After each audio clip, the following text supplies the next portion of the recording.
Alright, it's Friday, which means it's Fuzz Friday. For this week's episode, we are going to be diving into the Plasma Coil, a collaboration between Gamechanger Audio and Third Man Records. Before we dive into the episode, I want to take a quick moment to announce we do have a brand new song just dropped today called This Hangover Is Gonna Kill Me. If you want to support us beyond YouTube, why don't you give it a listen over on Spotify? I'll have a link down below. Let's get to it.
Alright, so let's get nerdy for a minute. The Plasma Coil here is going to be a high-gain distortion pedal, but unlike most distortion pedals or fuzzes, your clipping is not coming from things like diodes or LEDs. It's actually coming from electricity. So what this box is doing is changing your input signal into electrical current, running it through a xenon gas-filled tube, and back into a transformer to convert it back into audio signal.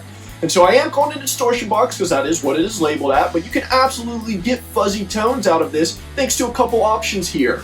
The first being this big knob here for voltage, so you can starve this pedal of voltage, and when you do, you introduce some gating, as well as it does get sputtery, it does cut out, it becomes a little unpredictable, like a lot of traditional and vintage fuzzes. But you can also crank it and have a really rich bloom and sustain, and it can get some fuzz-like characteristics. In addition to that, to try to get more of a classic square wave distortion like a fuzz, we have this rotary knob here in the middle that will bring out other harmonics such as sub-octaves down, octaves up, and a blend of the two, as well as a voltage booster so you can crank this thing even more. And with these two knobs and the way they kind of play in conjunction, you can definitely get some fuzzy tones out of this. So I would call it a distortion box with fuzzy octaves.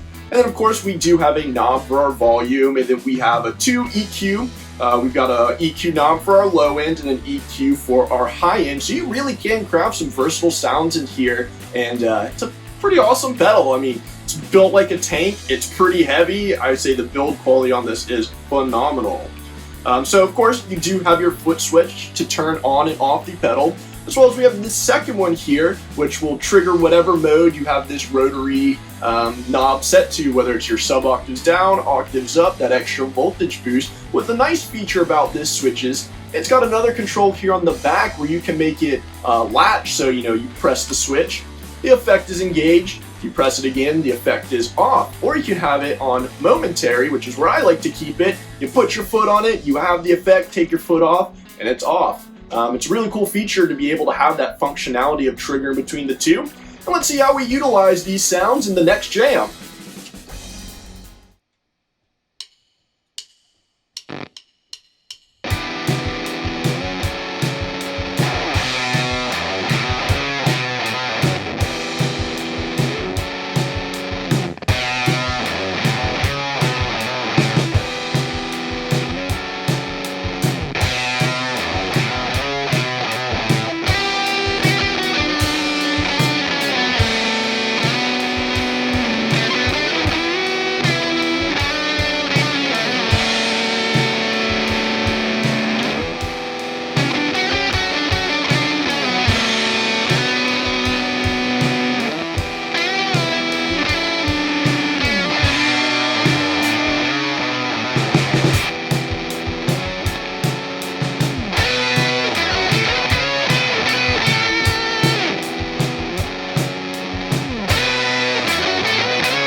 about